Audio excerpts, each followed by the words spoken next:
হই হই রই রই জামাত শিবিরের চামড়া কুত্তা দিয়া কামড়া, জামাত শিবিরের চামড়া ধর্ষকদের চামড়া।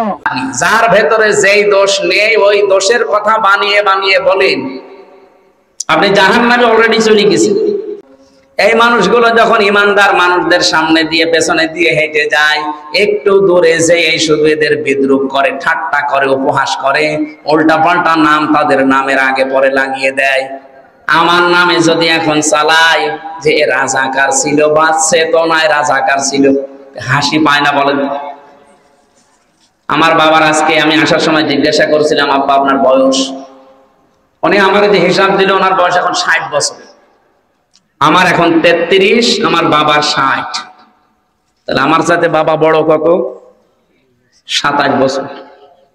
27 বছর না? উনি 25 বছরে বিয়ে করেছে, 2 বছর পরে আমি।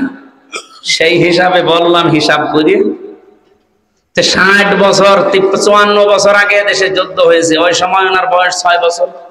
6 বছরে মানুষ রাজাকার হয়, আর তার ছেলে আমি কিসের রাজাকার? এখন যদি আপনি সেই ধোয়া, সেই 54 বছরের আগের ধোয়া এখনো তোলেন, আপনি কি দেশকে এগিয়ে নিতে চাচ্ছেন না পিছিয়ে নিতে চাচ্ছেন? এই ভণ্ডামি গুলো বাদ দেন। এদেশের মানুষ এখন ওইটা আর খায় না, কারণ এখন যারা আমরা রাজনীতিতে আছি অধিকাংশ গুলোই আমরা এখন এই 54 বছরের পরে। এই কথা বলে না কেন? আমরা 47ও দেখি নাই, আমরা এই দেশে 54 দেখি নাই, এমনকি এই দেশে আমরা 71ও দেখি নাই। আমি দেখেছি সর্বোচ্চ 24। সুতরাং কথা বললে এই দেশে 24 নিয়ে কথা বলা লাগবে। যার ভেতরে যেই দোষ নেই ওই দোষের কথা বানিয়ে বানিয়ে বলেন, আপনি জাহান্নামে অলরেডি চলে গেছেন। এই দোষ যাদের ভেতরে আমরা আছি, এখনই আমরা থেমে যাব। যার ভেতরে যেই দোষ আছে ওইটা যদি বাইরে কেউ বলে, তার অনুপস্থিতিতে এটা গেবত হয়। আর যে দোষ নেই কেউ যদি বানিয়ে বানিয়ে তার উপরে এই দোষটা চাপিয়ে দেয়, তাহলে সেটা গেবত না, এটা তহমত, এটা আরো বড় গুনাহ। এটা রাজনৈতিক জীবনে মানুষ বেশি করছে। এই কথা বলে না কেন? আমার নামে একটা জিনিস ছড়িয়েছে, আমি নাকি কোরআন শরীফের 53 জায়গায় ভুল ধরেছি। আমার কি পাগলা কোত্তায় কামড় দিয়েছে? হ্যাঁ, আমি বলেছিলাম টনি বেলাওয়ারের শালিকা লরেন বুথ, সেই মহিলা বলছে যে আমি কোরআন পড়তে গিয়ে, আমি একজন খ্রিস্টান, আমি কোরআন পড়তে গিয়ে মুসলমানরা বলে যে আমার কোরআনে কোনো ভুল নেই, অথচ আমি 53 জায়গায় ভুল পেয়েছি। এ কথা কি আমার না লরেন বুথের? ওই লরেন বুথ কেটে দিয়ে আমি বলেছি, এই কথা চালিয়েছে। অনেক নেতা খেতাকে দেখলাম, তারা এই কথাটা সামনে এনে বলছে এ হামজার ওয়ার সময় জায়েজ নেই, ও কোরআনে ভুল ধরেছে। ওরে শয়তান, কার দোষ কার উপরে চাপিয়ে দিচ্ছে বলো তো? আমি যদি নিজে অপরাধ করতাম তো আমার উপরে দোষ চাপিয়ে দিলে আমি মেনে নিতাম। আমি তো, আমার দোষ না, আমি তো কোরআনকে আরো উপরে তুলেছি। ওই মহিলা শেষে কিন্তু মুসলমান হয়েছে। ও বলছে শেষে আমার জীবনেরই ভুল ধরা পড়ে গেল। যেখানে ভুল ধরি দেখি তার পরের আয়াতে ওর জবাব আল্লাহ 1500 বছর আগেই দিয়ে দিয়েছে। শেষে 53 জায়গার পরে এসে আমি আমার বাপ দাদার ধর্ম, এই খ্রিস্টান ধর্ম বাদ দিয়ে ইসলাম গ্রহণ করে মুসলমান হয়ে গেছি। আমি কি কোরআনকে ছোট করেছি না বড় করেছি? আর আমার নামে কি চালিয়েছে যে ও কোরআনে 53 জায়গায় ভুল ধরেছে, ওর পেছনে নামাজ হবে না, ওর ওয়াজ শোনা হারাম। আমার মনে হয় যে লোকটা ফতোয়া দিয়েছে ও জীবনে পোশাক করে পানি নিয়েছে কিনা আল্লাহ ভালো জানে। কি ফতোয়া দেয়! জাহান্নামে যাওয়ার কিন্তু এটা কারণ, যেই দোষ সে করে না তার উপরে যদি কেউ ওই দোষ চাপিয়ে দেয়। বাংলাদেশের রাজনৈতিক অঙ্গনে এখন সবচেয়ে এটা বেশি হচ্ছে, একে অন্যকে ঘায়েল করার জন্য। আল্লাহ তুমি আমাদের এই দেশের নেতা খেতাদেরকে একটু হেফাজত করো, বলেন আমিন। দল মতের ঊর্ধ্বে উঠে বলেন আল্লামা দেলাওয়ার হোসাইন সাইদি রহমতুল্লাহ আলাইহি, এই লোকটা যতদিন কোরআন শরীফ মাদ্রাসায় শুদ্ধ করে পড়তো কেউ ওনাকে শত্রুতা মনে করত? যতদিন উনি নিজে কোরআন বুঝেছে কেউ শত্রু মনে করত? যতদিন উনি নিজে ব্যক্তিগত জীবনে, পারিবারিক জীবনে মেনে চলেছে, সন্তানাদি ছেলেদেরকে নিয়ে, মেয়ে তো নেই, ছেলেদেরকে নিয়ে মানত, কেউ ওনাকে শত্রু মনে করত? যেই বলেছে 4 নাম্বারটা যে আমি নিজে মানবো না, আমি এটা মানাতে চাই, ব্যক্তিগত জীবন থেকে আন্তর্জাতিক জীবন পর্যন্ত যত দায়িত্ব আমার উপরে আসবে আমি কোরআন মানাতে চাই, তখনই তার নামে বিভিন্ন রকমের ডিগ্রি লেগে গেছে। প্রথম তিনটা মানতে গিয়ে কেউ কিছু বলে না, 4 নাম্বারটা যেই শুরু করেছে তখন তিনি রাজাকার, তিনি ধর্ষক। এমনকি ওনার মামলায় এমন মহিলাকেও ধর্ষক মামলার আসামি করে নিয়ে আসা হয়েছে। তারা মহিলাকে প্রশ্ন করছে, তাজুল ইসলাম অ্যাডভোকেট তাজুল ইসলাম বলছে, এই মেয়ে, এই যে মাওলানা সাইদি, উনি কি তোমাকে ধর্ষণ করেছে? জি হ্যাঁ। তোমার জন্ম তারিখ কত? 1975 সাল। ধর্ষণ করেছি 1971 সাল। 71 সালে ধর্ষণ করেছে, তোমার জন্ম 75। ওটাকে রুহের জগতে ওই দিনে ওনার মামলা ঢিসমিস হয়ে যাওয়ার কথা না? কিন্তু না, ওই যে কালা মানিক বিসি উড়ে গেছে। এমনি তো বেশি উড়ে যায়নি।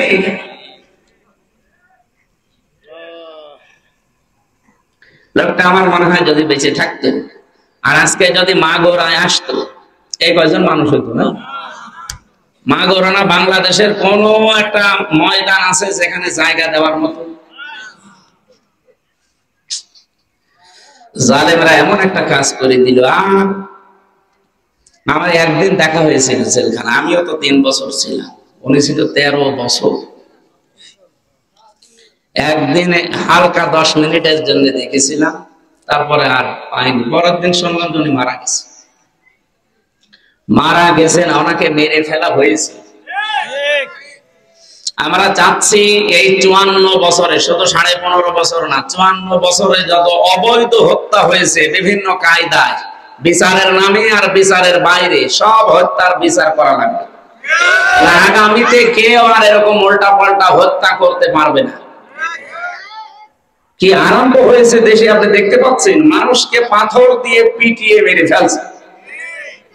গতকালকেও একজনকে পিটিয়ে মেরে ফেলেছে লাঠি দিয়ে। আমি একটা হাদিস পড়ছিলাম না প্রথমে, কি শুনেছেন? আরবিতে বললাম, কি কিছু বুঝেছেন আপনারা?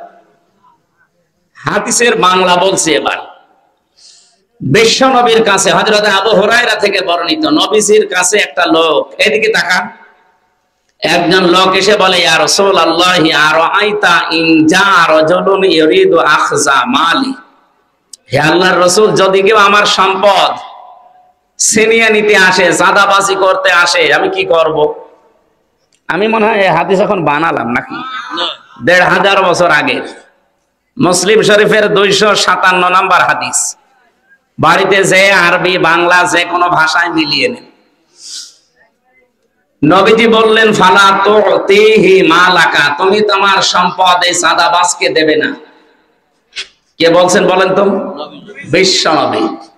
নবীজিকে আগে বললেন না কোনো কথা, তিনি মন মতো বলতেন না, আল্লাহ যা বলতে বলছেন উনি তাই বলতেন। বিশ্ব নবী বললেন, না, তুমি তোমার মাল ওই চাঁদাবাজকে যে ছিনিয়ে নিতে আসে, জোর করে নিতে আসে, তাকে দেবে না। লোকটা এবার আশ্চর্যবোধক কথা বলছেন, ক্বালা আরাইতা ইন ক্বাতালানি, হে নবী, এই সম্পদ যদি আমি তাকে দিতে না চাই, তাহলে সে কিন্তু আমার সাথে মারামারি করবে, আমাকে মেরে ফেলতে পারে। নবীজি বললেন, ক্বালা ক্বাতিলহু, তুমিও তার সাথে মারামারি করো।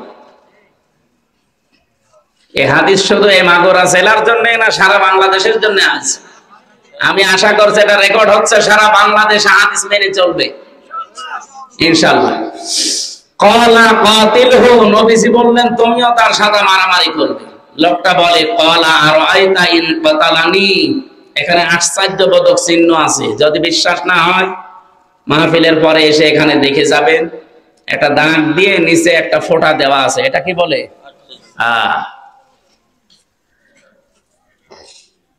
লোকটা বলে, ইয়া রাসূলুল্লাহ, কি বলেন আপনি? আমিও তার সাথে মারামারি করব, হাতাহাতি করব, যদি সে আমাকে মেরে ফেলে। বিশ্বনবী বলেন, ফা আনতা শাহীদুন, তাহলে তুমি শহীদ। আমরা মনে করি শুধু ধর্মের জন্য যুদ্ধ করে মারা গেলে শহীদ হয় না। শহীদ 7 প্রকার মানুষকে শহীদ বলা হয়। কয় প্রকার? সুতরাং এই যে মাইলস্টোন, এই স্কুল এবং কলেজে যে ছাত্র ছাত্রীগুলো মারা গেছে সবগুলো শহীদ। আগুনে পুড়ে মরলেও শহীদ হয়, তারা সব আগুনে পুড়ে মারা যায়নি। যদি ঈমান থাকে আল্লাহ তাদেরকে শাহাদাতের মর্যাদা নসিব করেন, বলেন আমিন। এবার শেষ কথা বলছি। লোকটা বলে, ইয়া রাসূলুল্লাহ,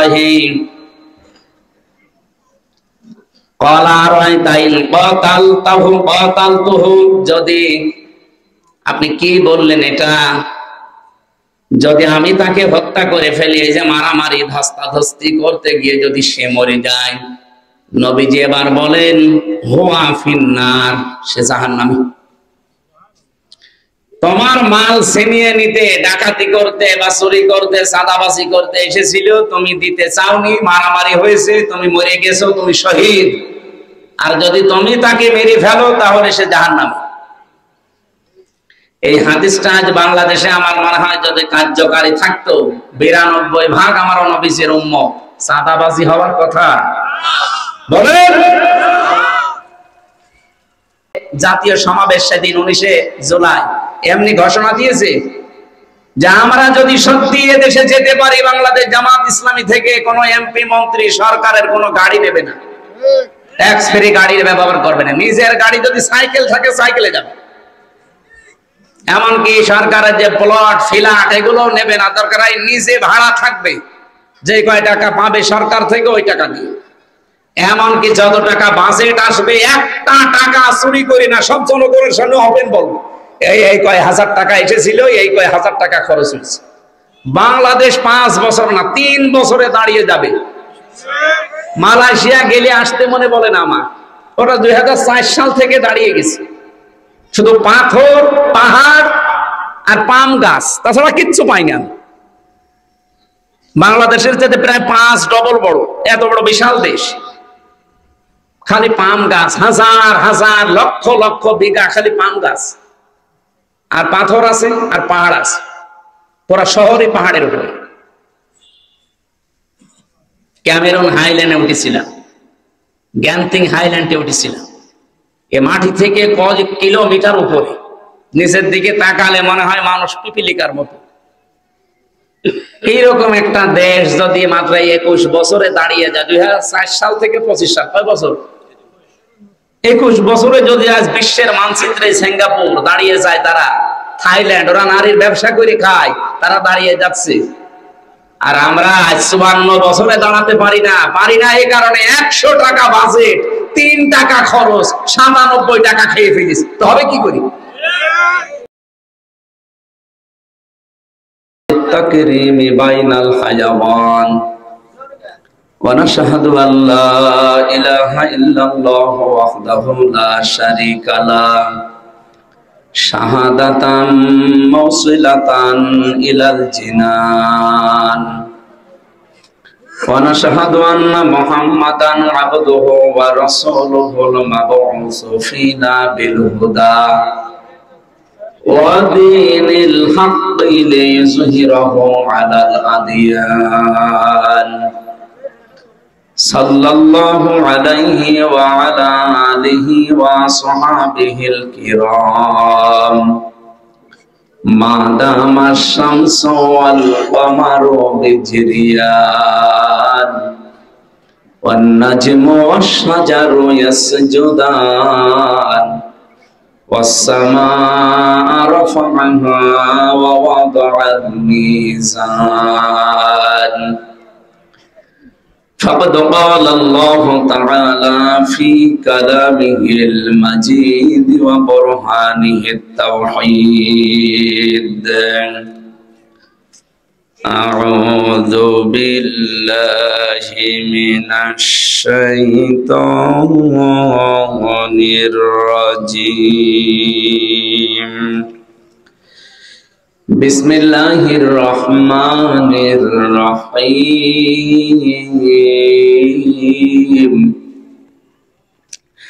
الذين كفروا وصدوا عن سبيل الله وصدوا عن سبيل الله أضل أعمالهم صدقت يا ربنا. عن أبي هريرة رضي الله تعالى عنه قال قال رسول الله صلى الله عليه وسلم فقال يا رسول الله أرأيت إن جاء رجل يريد أخذ مالي فلا تعطه مالك قال أرأيت إن قاتلني قال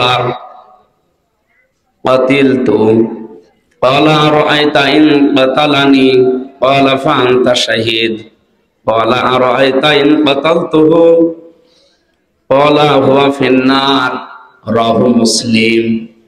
وقال تعالى في شأن رسوله وما زادهم إلا إيمانا وتسليما.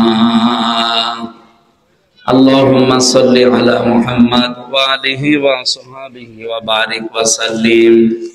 আলহামদুলিল্লাহ। এই এখানে দাঁড়িয়ে আছেন কেন? বসে পড়েন, আর তো কারকে লাগবে না ভাই, সবাইকে বসিয়ে দেন তো, যে যেখানে আছে বসিয়ে দেন, জায়গা পেলে বসিয়ে দেন। আর এখানে এভাবে বসে মানুষ, ওইভাবে 1 ঘন্টা বসে থাকা যাবে? ভালো জায়গায় বসো, ওখানে ভালো করে বসো ভাই। সুবহানাকা লা ইলমা লানা ইল্লা মা 'আল্লামতানা ইন্নাকা আনতাল আলিমুল হাকীম।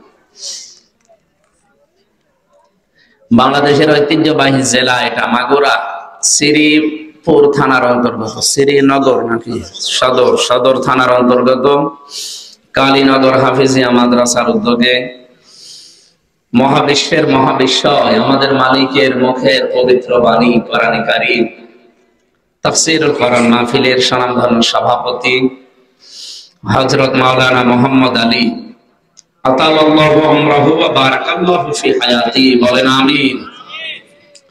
মাহফিলে এতক্ষণ যারা কথা বললেন, মাওলানা হোসাইন মাহফুজ চুয়াডাঙ্গা, মাওলানা নাইমুল ইসলাম ফরিদপুর, মুফতি আবু সাঈদ নোমানী, মাওলানা আকবর হোসাইন, মাওলানা আবু হুরায়রা সহ সম্মানিত ওলামা ইকরাম, আমার সাথে আজকে নারায়ণগঞ্জ থেকে একজন এসেছিলেন, আমার বাড়ি কুষ্টিয়াতে, ওনাকে সাথে করে নিয়ে এসেছি। উনি প্রবাসে থাকেন সৌদি আরবে, চলে যাবেন আবার। আল্লাহ রাব্বুল আলামিন তার গোলামকেও যেন ইসলামের জন্য কবুল করে। মঞ্চে বসা ওলামায়ে কেরাম, সামনে বসা মুসলমান ভাইরা, পর্দার আড়ালের সম্মানিতা মা এবং বোনেরা, প্রশাসনের ভাইরা, বিশেষ করে সেই 12টা থেকে বসে আছে ওনারা। আসলে আপনারা মিস্টেক করে ফেলেছেন প্রচারে, এটা দেওয়ার দরকার ছিল বাদ মাগরিব, দিয়ে দিয়েছে বাদ জোহর। ওনারা সেই আশায় এসে বসে আছে। প্রায় 10-12 জন প্রশাসনের ভাইরা যারা আসতে কষ্ট করেছে, তাদের পুরা এই কষ্ট যেন ইবাদত হিসাবে কবুল হয়। আমি আগস্টের 5 তারিখের পর থেকে, এর আগে তো কথা বলতে পারতাম না, কথা বলো কেন?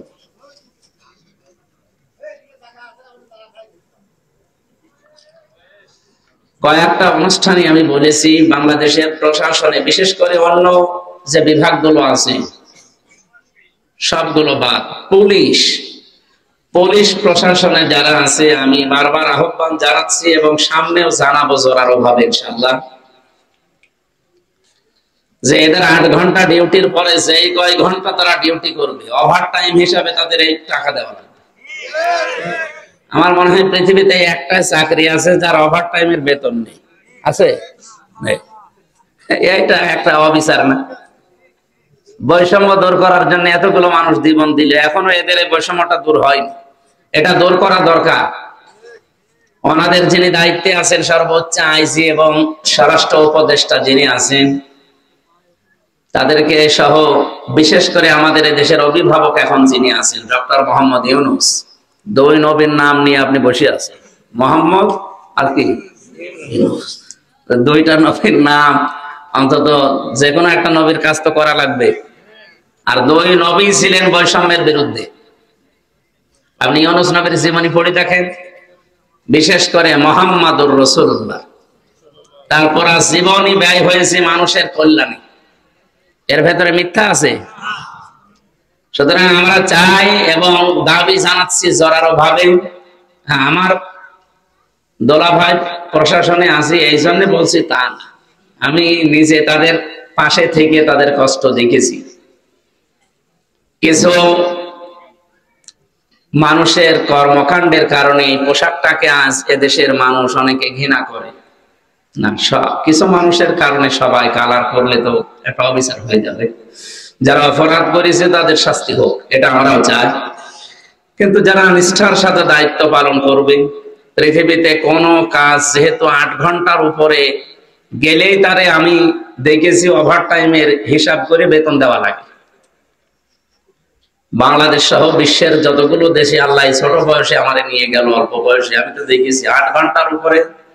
কাউকে যদি 10 ঘন্টা ডিউটি করা লাগে, 10 ঘন্টার পরে যা করবেন তা হিসাব করে টাকা দেওয়া লাগবে। আমরা চাই এটা যদি তাদের দেওয়া হয় তাদের দুর্নীতির সংখ্যাও কমবে। আমি খুলনা রেঞ্জের ডিআইজি সাহেব সেদিন এসেছিল কুষ্টিয়াতে, ওনাকে বলেছিলাম যে এটা করলে হয়। উনি উত্তর দিল যে এটা করলেও কিছু পুলিশ আছে তারা চরিত্র ভালো হবে না। হবে না তো সে পরে, আগে আপনি এটা করিয়ে দেন না কেন? 2 নম্বরে তাদের যে বিভাগটা আছে, পুলিশের যে বিভাগ, আমরা চাই এরা আলাদা থাকবে, সেপারেট থাকবে। এদের বাংলাদেশে কোনো নেতা নেত্রী নেতা খেতার কথা মতো চলা লাগবে না, এরা চলবে ওদের আইসির কথা মতো। ওদের বিভাগটা আলাদা করে দিলে এই দেশটা দুর্নীতি মুক্ত করতে কোনো বিভাগ লাগবে না, শুধু পুলিশই যথেষ্ট। কারণ পোশাকটার সম্মান এখনো অনেকেই করে, আর এটা সম্মানের এই পোশাক। আল্লাহ তাদের 2টা চোখকে যে জাহান্নামে দেবে না, তার হাদিস হচ্ছে যারা রাতের বেলা নিজের অপরাধের কথা স্মরণ করে কাঁদে, আর যারা জনগণের জান মাল ইজ্জত আবরু হেফাজতের জন্য রাত জেগে থাকে। বলেন সে যার দিনের বেলা 12টা থেকে এসে এখন 11:30 12টা বাজবে, তাহলে মানে 24 ঘন্টা আজকে তাদের ডিউটি পালন করা চলছে। তো 8 ঘন্টার পরে তো যা করলো, এখনো তো কয় ঘন্টা ডিউটি করেছি? 16 ঘন্টা বেশি, 3 24 না? এই 16 ঘন্টার টাকা তো তাদের সরকার দেবে না।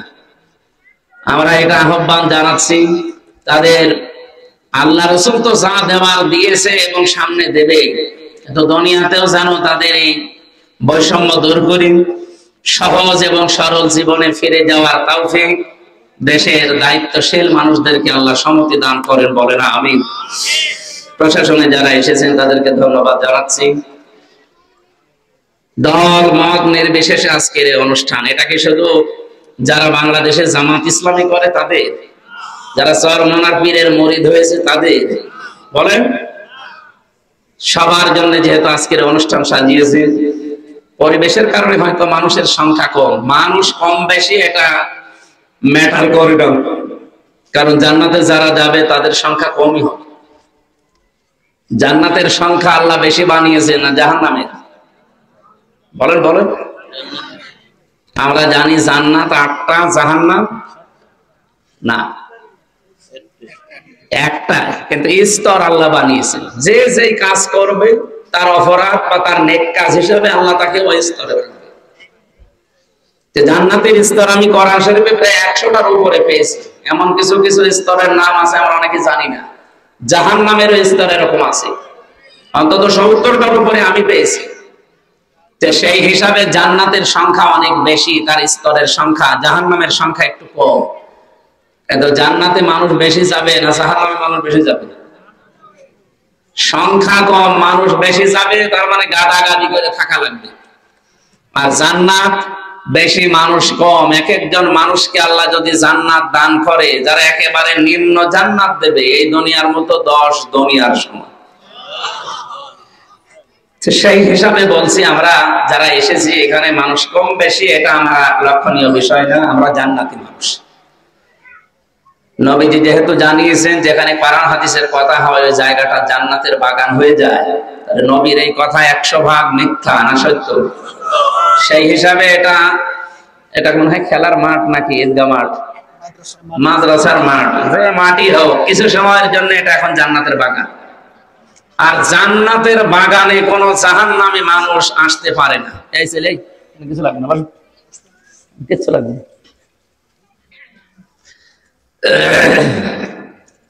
জান্নাতের বাগানে কোন জাহান্নামী মানুষকে আল্লাহ ঢুকতে দেবে না। খালিদিনা ফিহা লা ইয়াবগুনা আনহা হিওয়ালা।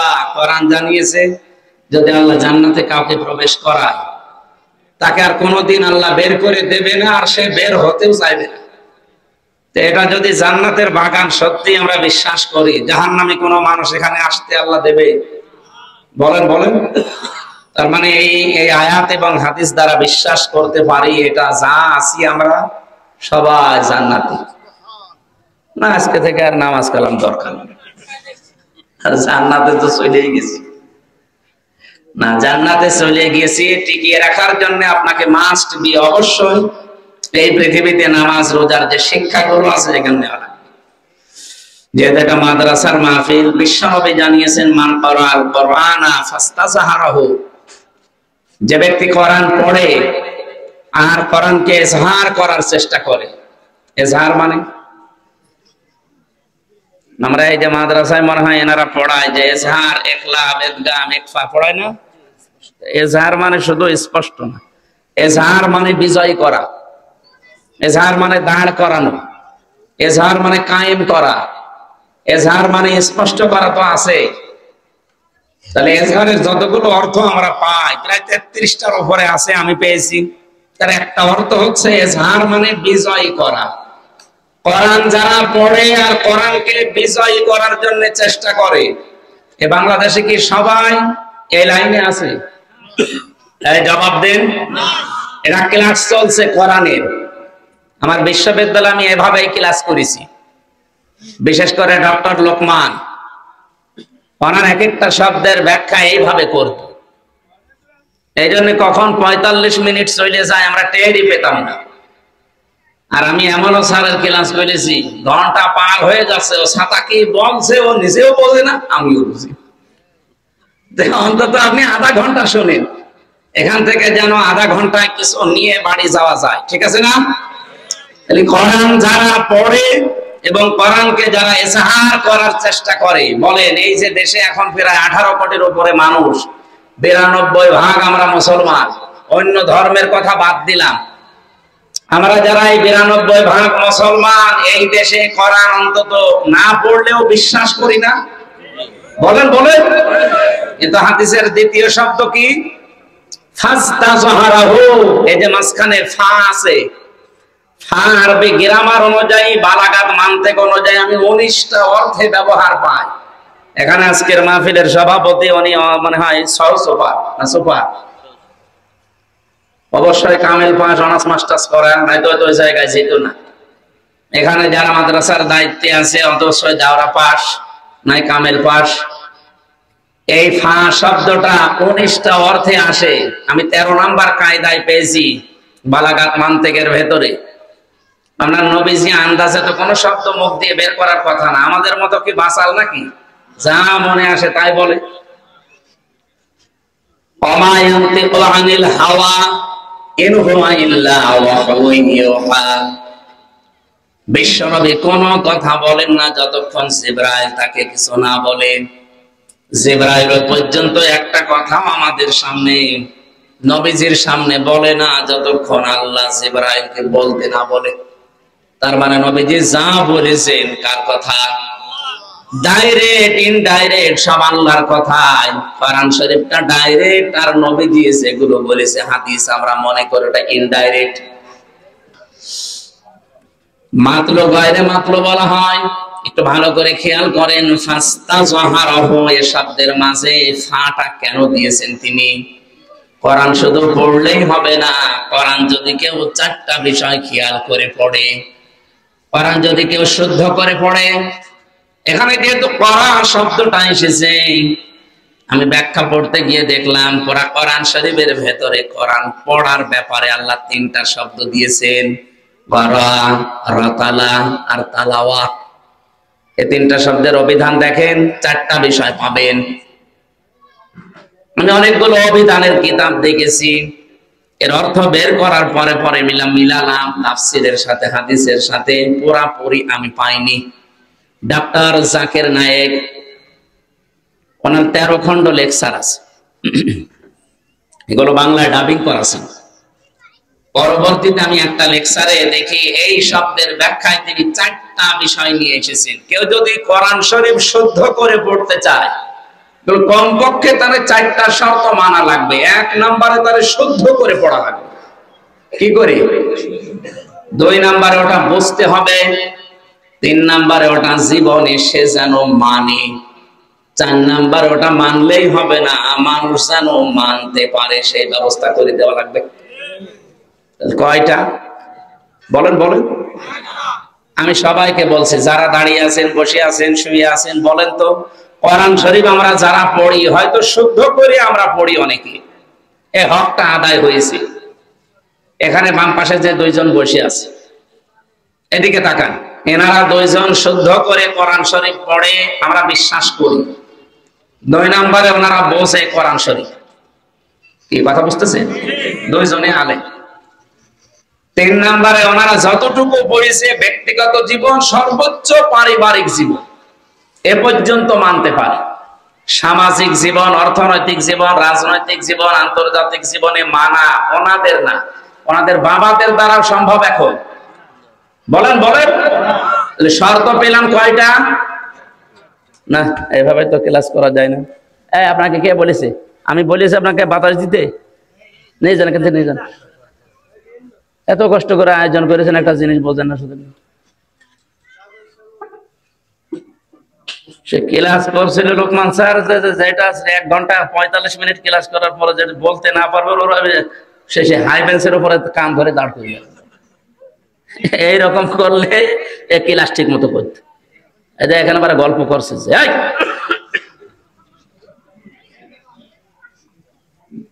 অ্যাক্টিভ হওয়া লাগবে ভাই।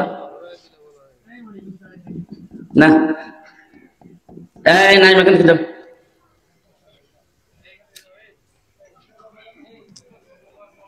মানে 12 বাপের 13 ছেলে তো, এক একজন এক এক রকম। এ সাদা ক্লাস করা মানে খুব কঠিন। এ সারা ক্লাস নেয় সব এক মাপের ছাত্র। ক্লাস 9 এ 10 এ অবশ্যই ক্লাস নেয়, সেখানে সব এক মাপের। কিন্তু আমরা যে ক্লাস করি, যে কি ঝামেলা আছে স্যার। একটারে দেওয়া হয়তো 80 নম্বর, আর একটারে 2 নম্বর। সে এক ছাত্র এসে ব্যাগ, বই, খাতা যা আছে সব এসে বলছে হেড স্যারের কাছে, স্যার হয় ছুটি দেন, নাই আমি গেলাম। তুই যে পজিশনে দাঁড়িয়ে আছিস, ছুটি দিন নাই গেলাম, ব্যাগ তোর কাঁধে, তোর ছুটি দিলেও তুই চলে যাবি, না দিলেও চলে যাবি, এইদিকে আয়। তোর রোল নাম্বার কত? বলছে স্যার 82। ক্লাসে ছেলে মেয়ে কয়টা? 82।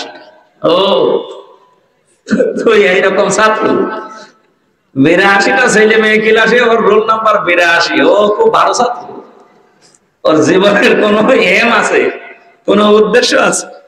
ও আসে মা বাবার ভয় আর ওই চলে যায়। এরকম ছাত্র হলে হবে? অ্যাক্টিভ হয়ে শোনেন তো, ওনাদের যে 2টা শর্ত পর্যন্ত শেষ, 3 নাম্বারটা মানতে পারছে। কত দূর মানতে পারে? ব্যক্তিগত জীবনে, পারিবারিক জীবনে। কিন্তু এরপরে যতগুলো জীবন এখনো আছে, এখনো প্রায় 7টা জীবন আছে। সামাজিক জীবন আছে, রাজনৈতিক জীবন আছে, অর্থনৈতিক জীবন আছে, সাংস্কৃতিক জীবন আছে, ধর্মীয় জীবন আছে, আন্তর্জাতিক জীবন আছে, রাষ্ট্রীয় জীবন আছে। এই জীবনগুলোতে ওনাদের মানা সম্ভব? কেন সম্ভব না? এই হাদিসের পরে আরো 2টা শব্দ আছে, এইদিকে তাকান। তাহলে শর্ত আমরা বললাম 4টা, 2টা পর্যন্ত মেনে 3 নাম্বারে ওনারা ফেল। 4 নাম্বারটা তো আরো কঠিন। 4 নাম্বার কি? শুধু নিজে মানলে হবে না, মানুষ যেন মানতে পারে সেই ব্যবস্থা করে দেওয়া লাগবে। দল মতের ঊর্ধ্বে উঠে বলেন আল্লামা দেলাওয়ার হোসাইন সাইদি রহমতুল্লাহ আলাইহি, এই লোকটা যতদিন কোরআন শরীফ মাদ্রাসায় শুদ্ধ করে পড়তো, কেউ ওনাকে শত্রুতা মনে করত? যতদিন উনি নিজে কোরআন বুঝেছে, কেউ শত্রু মনে করত? যতদিন উনি নিজে ব্যক্তিগত জীবনে পারিবারিক জীবনে মেনে চলেছে, সন্তানাদি ছেলেদেরকে নিয়ে, মেয়ে তো নেই, ছেলেদেরকে নিয়ে মানত, কে ওনাকে শত্রু মনে করতো? যেই বলেছে 4 নাম্বারটা যে আমি নিজে মানবো না, আমি এটা মানাতে চাই, ব্যক্তিগত জীবন থেকে আন্তর্জাতিক জীবন পর্যন্ত যত দায়িত্ব আমার উপরে আসবে আমি কোরআন মানাতে চাই, তখনই তার নামে বিভিন্ন রকমের ডিগ্রি লেগে গেছে। প্রথম 3টা মানতে গিয়ে কেউ কিছু বলে না, 4 নাম্বারটা যেই শুরু করেছে তখন তিনি রাজাকার, তিনি ধর্ষক। এমনকি ওনার মামলায় এমন মহিলাকেও ধর্ষক মামলার আসামি করে নিয়ে আসা হয়েছে। তারা মহিলাকে প্রশ্ন করছে, তাজুল ইসলাম, অ্যাডভোকেট তাজুল ইসলাম বলছে, এই মেয়ে, এই যে মাওলানা সাইদি, উনি কি তোমাকে ধর্ষণ করেছে? জি হ্যাঁ। তোমার জন্ম তারিখ কত? 1975 সাল। ধর্ষণ করেছি 1971 সাল। 71 সালে ধর্ষণ করেছে, তোমার জন্ম 75। ওটাকে রুহের জগতে আপনি কি বললেন? এটা যদি আমি তাকে হত্যা করে ফেলি, এই যে মারামারি ধস্তাধস্তি করতে গিয়ে যদি সে মরে যায়, নবীজি এবার বলেন হুয়া ফিন্নার, সে জাহান্নামী। তোমার মাল ছিনিয়ে নিতে, ডাকাতি করতে বা চুরি করতে, চাঁদাবাজি করতে এসেছিল, তুমি দিতে চাওনি, মারামারি হয়েছে, তুমি মরে গেছো, তুমি শহীদ। আর যদি তুমি তাকে মেরে ফেলো তাহলে সে জাহান্নামী। এই হাদিসটা আজ বাংলাদেশে আমার মনে হয় যদি কার্যকারী থাকতো, 92% আমার নবীজির উম্মত। চাঁদাবাজি হওয়ার কথা বলেন।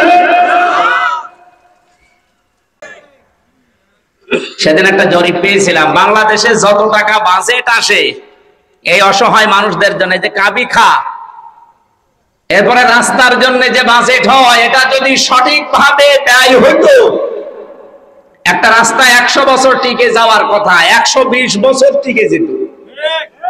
100 টাকা বাজেট হয় একটা রাস্তায়, মাত্র 3 টাকা খরচ হয়, আর 97 টাকা ওই সে মন্ত্রণালয় থেকে এই আল্লাহর ওলি পর্যন্ত আসতে সব সিন্নি হয়ে যায়। এই রাস্তাটাই খরচ হবে 100 টাকা, 100 বছর যাওয়ার কথা। যদি 3 টাকা খরচ হয়, কয় বছর যাবে? এই জন্যই তো যায় না, ডেলিভারি রোড হয়ে যায়। আর যত দোষ দেয় যে না হয় না বাজেট, কে বলেছে বাজেট আসে না? আমি লেখাপড়া করিনি, আমি দেখিনি, আমি নিজে শুনেছি, দেখেছি, আমার দাদা চেয়ারম্যান ছিল। আমারে বলতো মাঝে মাঝে, মারা গেছে লোকটা, যে হামজা যত টাকা বাজেট হয় রাস্তার জন্য, যদি উপরওয়ালারা খেয়ে না ফেলতো, বাংলাদেশে 1 ইঞ্চি রাস্তা কাঁচা থাকার কথা না, এত টাকা আসে রাস্তার জন্য। কিন্তু হয় না। এই জন্যই তো আমিরে জামাত ডাক্তার শফিকুর রহমান এই যে জাতীয় সমাবেশ সেদিন 19 জুলাই এমনি ঘোষণা দিয়েছে যে আমরা যদি সত্যি এদেশে যেতে পারি, বাংলাদেশ জামাত ইসলামী থেকে কোনো এমপি মন্ত্রী সরকারের কোনো গাড়ি নেবে না, ট্যাক্স ফ্রি গাড়ির ব্যবহার করবে না, নিজের গাড়ি যদি সাইকেল থাকে সাইকেলে যাবে। এমনকি সরকারের যে প্লট ফ্ল্যাট এগুলো নেবে না, দরকার হয় নিজে ভাড়া থাকবে, যে কয় টাকা পাবে সরকার থেকে ওই টাকা দিয়ে। এমনকি যত টাকা বাজেট আসবে, একটা টাকা চুরি করি না, সব জনগণের সামনে হবেন বলবো, এই কয় হাজার টাকা এসেছিল, এই কয় হাজার টাকা খরচ হয়েছে। বাংলাদেশ 5 বছর না 3 বছরে দাঁড়িয়ে যাবে। মালয়েশিয়া গেলে আসতে মনে বলে না আমার, ওটা 2004 সাল থেকে দাঁড়িয়ে গেছে। শুধু পাথর, পাহাড় আর পাম গাছ, তাছাড়া কিচ্ছু পাই না। বাংলাদেশের চেয়ে প্রায় 5 ডবল বড়, এত বড় বিশাল দেশ, খালি পাম গাছ, হাজার হাজার লক্ষ লক্ষ বিঘা খালি পাম গাছ, আর পাথর আছে আর পাহাড় আছে, পুরা শহরই পাহাড়ের উপরে। ক্যামেরন হাইল্যান্ডে উঠেছিলাম, গ্যান্তিং হাইল্যান্ডে উঠেছিলাম। এ মাটি থেকে কয়েক কিলোমিটার উপরে, নিচের দিকে তাকালে মনে হয় মানুষ পিপিলিকার মতো। এইরকম একটা দেশ যদি মাত্র 21 বছরে দাঁড়িয়ে যায়, 2004 সাল থেকে 25 সাল, কয় বছর? 21 বছরে যদি আজ বিশ্বের মানচিত্রে সিঙ্গাপুর দাঁড়িয়ে যায়, তারা থাইল্যান্ড, ওরা নারীর ব্যবসা করে খায়, তারা দাঁড়িয়ে যাচ্ছে। আর আমরা আজ 54 বছরে দাঁড়াতে পারি না। এই কারণে 100 টাকা বাজেট, 3 টাকা খরচ, 97 টাকা খেয়ে ফেলিস, তো হবে কি করি? আগামী থেকে একটা টাকাও খাওয়া খাওয়ি আর চলবে না, যা বাজেট হবে সবগুলো ব্যয় করা লাগবে। এই জন্য ইসলামিক সমাজে এই কাজটা বেশি হয়। ওরা এতিম গরিব মানুষদেরকে সহ্য করতে পারে না। এটা জাহান্নামী মানুষের গুণাগুণ। অলাম না কোন তিমুল মিসকিন, এতিম অসহায় মানুষদেরকে খাবার দিতাম না। আরো আছে যেগুলো কন্যা নাখুদু মাল খায়দিন, আমরা শুধু সমালোচনা করতাম, এক জায়গায় বসলেই একে অন্যের পেছনে কথাগুলো বলে বেড়াতাম। এটা বাংলাদেশের সবচাইতে বেশি এখন হচ্ছে, আর এটা মেয়েদের ভেতরে আরো বেশি আছে। এই যে একের কথা অন্যের কাছে লাগান, আপনি যার ভেতরে যেই দোষ নেই ওই দোষের কথা বানিয়ে বানিয়ে বলেন, আপনি জাহান্নামে অলরেডি চলে গেছেন। এই দোষ যাদের ভেতরে আমরা আছি এখনই আমরা থেমে যাব। যার ভেতরে যেই দোষ আছে ওইটা যদি বাইরে কেউ বলে তার অনুপস্থিতিতে এটা গীবত হয়। আর যে দোষ নেই কেউ যদি বানিয়ে বানিয়ে তার উপরে এই দোষটা চাপিয়ে দেয় তাহলে সেটা গীবত না, এটা তহমত, এটা আরো বড় গুনাহ। এটা রাজনৈতিক জীবনে মানুষ বেশি করছে। এই কথা বলে না কেন? আমার নামে একটা জিনিস ছড়িয়েছে, আমি নাকি কোরআন শরীফের 53 জায়গায় ভুল ধরেছি। আমার কি পাগলা কুত্তায় কামড় দিয়েছে? হ্যাঁ, আমি বলেছিলাম টনি বেলাওয়ারের শালিকা লরেন বুথ, সেই মহিলা বলছে যে আমি কোরআন পড়তে গিয়ে, আমি একজন খ্রিস্টান, আমি কোরআন পড়তে গিয়ে মুসলমানরা বলে যে আমার কোরআনে কোনো ভুল নেই, অথচ আমি 53 জায়গায় ভুল পেয়েছি। এ কথা কি আমার না লরেন বুথের? ওই লরেন বুথ কেটে দিয়ে আমি বলেছি, এই কথা চালিয়েছে। অনেক নেতা খেতাকে দেখলাম তারা এই কথাটা সামনে এনে বলছে এ হামজার ওয়ার সময় জায়েজ নেই, ও কোরআনে ভুল ধরেছে। ওরে শয়তান, কার দোষ কার উপরে চাপিয়ে দিচ্ছে বলো তো? আমি যদি নিজে অপরাধ করতাম তো আমার উপরে দোষ চাপিয়ে দিলে আমি মেনে নিতাম। আমি তো, আমার দোষ না, আমি তো কোরআনকে আরো উপরে তুলেছি। ওই মহিলা শেষে কিন্তু মুসলমান হয়েছে। ও বলছে শেষে আমার জীবনেরই ভুল ধরা পড়ে গেল। যেখানে ভুল ধরি দেখি তার পরের আয়াতে ওর জবাব আল্লাহ 1500 বছর আগেই দিয়ে দিয়েছে। শেষে 53 জায়গার পরে এসে আমি আমার বাপ দাদার ধর্ম, এই খ্রিস্টান ধর্ম বাদ দিয়ে ইসলাম গ্রহণ করে মুসলমান হয়ে গেছি। আমি কি কোরআনকে ছোট করেছি না বড় করেছি? আর আমার নামে কি চালিয়েছে যে ও কোরআনে 53 জায়গায় ভুল ধরেছে, ওর পেছনে নামাজ হবে না, ওর ওয়াজ শোনা হারাম। আমার মনে হয় যে লোকটা ফতোয়া দিয়েছে ও জীবনে পোশাক করে পানি নিয়েছে কিনা আল্লাহ ভালো জানে। কি ফতোয়া দেন! জাহান্নামে যাওয়ার কিন্তু এটা কারণ, যেই দোষ সে করে না তার উপরে যদি কেউ ওই দোষ চাপিয়ে দেয়। বাংলাদেশের রাজনৈতিক অঙ্গনে এখন সবচেয়ে এটা বেশি হচ্ছে, একে অন্যকে ঘায়েল করার জন্য। আল্লাহ তুমি আমাদের এই দেশের নেতা খেতাদেরকে একটু হেফাজত করো, বলেন আমিন। আরো জোরে বলেন আমিন। কন্যা নুকাযযিবু বিয়াউমিদ্দিন, 4 নম্বরে তারা বলবে আমরা কিয়ামতে বিশ্বাস করতাম না, মিথ্যা মনে করতাম। বহু মানুষের চরিত্র আমাদের এই কিয়ামতে যে জবাব দেওয়া লাগবে আল্লাহর সামনে দাঁড়িয়ে, এটা আমরা বিশ্বাস করি না। এরপরের পয়েন্টে পেয়েছিলাম তারা সম্পদ খরচ করে ঠিক, কিন্তু সম্পদ খরচ করতে গেলেই বাধা প্রাপ্ত হয় আল্লাহর পথে খরচ করতে গেলে। এরপরে পেয়েছি বিদ্রোহকারী যারা। 29 নম্বর আয়াতে আছে সূরা মুতাফফিফিনের, ইন্নাল্লাযীনা আজরামু কানু মিনাল্লাযীনা আমানু ইয়াদহাকুন। এই মানুষগুলো যখন ইমানদার মানুষদের সামনে দিয়ে পেছনে দিয়ে হেঁটে যায়, একটু দূরে যে এই শুধু এদের বিদ্রুপ করে, ঠাট্টা করে, উপহাস করে, উল্টা পাল্টা নাম তাদের নামের আগে পরে লাগিয়ে দেয়। আমার নামে যদি এখন চালাই যে এ রাজাকার ছিল বা চেতনায় রাজাকার ছিল, হাসি পায় না বলেন? আমার বাবার আজকে আমি আসার সময় জিজ্ঞাসা করছিলাম, আব্বা আপনার বয়স? উনি আমার যে হিসাব দিল ওনার বয়স এখন 60 বছর। আমার এখন 33, আমার বাবার 60। তাহলে আমার সাথে বাবা বড় কত? 27 বছর। 27 বছর না? উনি 25 বছরে বিয়ে করেছে, 2 বছর পরে আমি। সেই হিসাবে বললাম, হিসাব করি 60 বছর, 54 বছর আগে দেশে যুদ্ধ হয়েছে, ওই সময় ওনার বয়স 6 বছর। 6 বছরে মানুষ রাজাকার হয়, আর তার ছেলে আমি কিসের রাজাকার? এখন যদি আপনি সেই ধোঁয়া, সেই 54 বছরের আগের ধোঁয়া এখনো তোলেন, আপনি কি দেশকে এগিয়ে নিতে চাচ্ছেন না পিছিয়ে নিতে চাচ্ছেন? এই ভণ্ডামিগুলো বাদ দেন। এদেশের মানুষ এখন এটা আর খায় না, কারণ এখন যারা আমরা রাজনীতিতে আছি অধিকাংশ গুলোই আমরা এখন এই 54 বছরের পরে। এই কথা বলে না কেন? আমরা 47ও দেখি নাই, আমরা এই দেশে 54 দেখি নাই, এমনকি এই দেশে আমরা 71ও দেখি নাই। আমি দেখেছি সর্বোচ্চ 24। সুতরাং কথা বললে এই দেশে 24 নিয়ে কথা বলা লাগবে। আমরা বিস্তারিত নিচের দিকে আর গেলাম না। এরপরে ইসলাম বিরোধী সমাজে পেয়েছি বাতিলের প্রতি তারা ঈমান আনে, ওয়াল্লাযীনা আমানু বিল বাতিলি ওয়া কাফারু বিল্লাহি উলাইকা হুমুল খাসিরুন।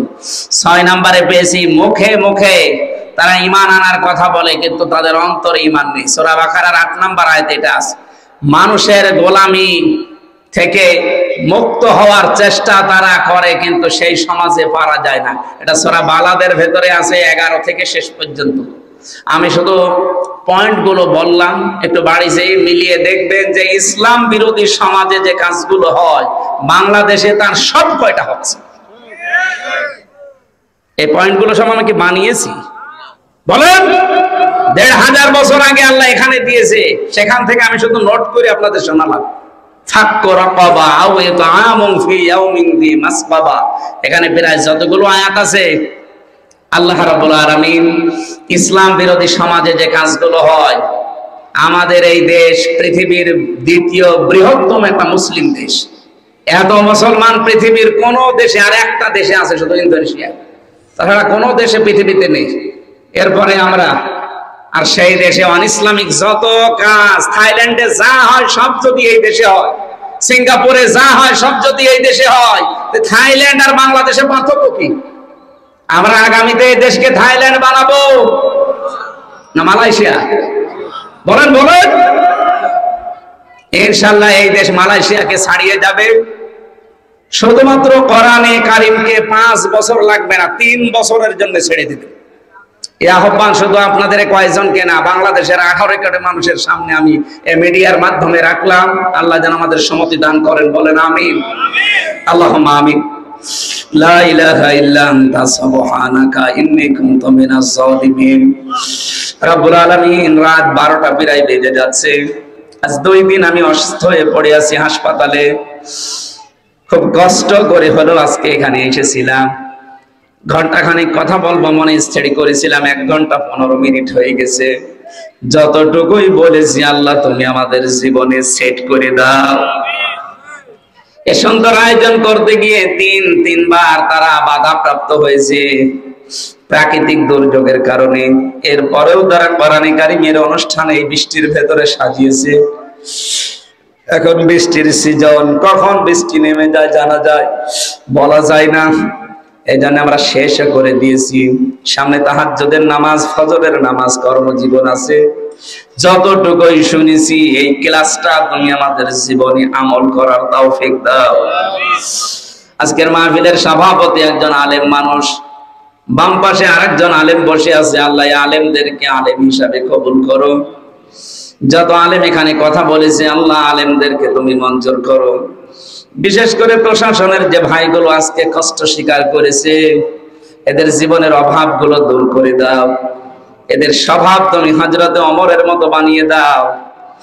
আল্লাহ এদের মা বাবা, স্ত্রী, পুত্র, আত্মীয় স্বজন ছেড়ে বাংলার বিভিন্ন প্রান্তে যারা দায়িত্ব পালন করে, বাংলার এই প্রশাসনকে তুমি কবুল আর মঞ্জুর করো আল্লাহ। এই দেশটাকে সুন্দর সফলভাবে সাজাতে হলে তাদের ভূমিকা লাগবে। তাদের পুরা কাজটা, দায়িত্বটা তুমি ইবাদত হিসাবে মেনে নাও। মাগুরা জেলার ডিসি, বিশেষ করে সদর থানার ওসি, টিওনো সহ যত পুলিশ সদস্য ভাইরা জেলায় কাজ করছে, প্রত্যেকের উপরে তোমার রহমত নাযিল করো। দল মত নির্বিশেষে আজকে যারা এসেছে, অন ইসলামিক সমাজে যে কাজগুলো হয় আমরা শুনেছি, আল্লাহ আমাদের এই মুসলিম সমাজে এই কাজগুলো থেকে তুমি বাঁচাও। মুসলিম সমাজে যে 7টা কাজ বেশি বেশি হয়, ওই কাজগুলো কোরআন জেনে আমল করার তৌফিক দাও।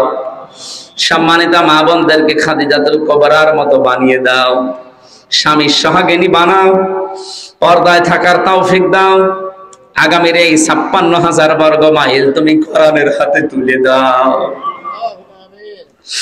চর্ম চোখে যেন একটু দেখতে পায় যে তোমার কালাম দিয়ে বাংলাদেশটা চলছে। আল্লাহ, যারা দায়িত্বে আছে আল্লাহ তাদের সততার সাথে ইখলাসের সাথে পালন করার সুযোগ দাও।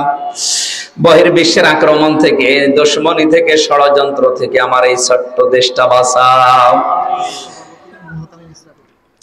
আল্লাহ তাআলা সম্মানিত বড় ভাই ইসরাফিল সাহেব, এই মাদ্রাসার সম্মানিত সভাপতি, তোমার নবীর ঘরের দায়িত্ব সে নিয়েছে, তাকে তুমি মঞ্জুর করো, তার ব্যবসা বাণিজ্যে বরকত দান করো। এলাকায় মাটির নিচে যারাই ঘুমিয়ে আছে কোরআনের ইজ্জতে মাফ করে দাও। হাফেজ নাইম, আল্লাহ ছোট মানুষ, তাকে কবুল করো। তার বাবা অসুস্থ, শেফায়ে কামেলা আজেলা নসিব করো। আগামীতে এলাকায় কোরআনের জন্য এই অনুষ্ঠানটা আরো বিশাল আকারে তুমি মঞ্জুর করে নাও। সামনে নভেম্বরের 3 তারিখে এই নাকল বাজারে আমি কোরআনের দাওয়াত নিয়ে আসব। আল্লাহ তাআলা হেদায়েতমূলক সঠিক কথাগুলো বলার সুযোগ তুমি আমাকে করে দিও। বারাকাল্লাহু লানা ওয়া লাকুম ফিল কোরআনিল আযীম। আলহামদুলিল্লাহি রাব্বিল আলামিন। লা ইলাহা ইল্লাল্লাহু মুহাম্মাদুর রাসূলুল্লাহ। আসসালামু আলাইকুম। যান 12টা বাজতে আর 14 মিনিট বাকি আছে, আস্তে আস্তে বাড়ি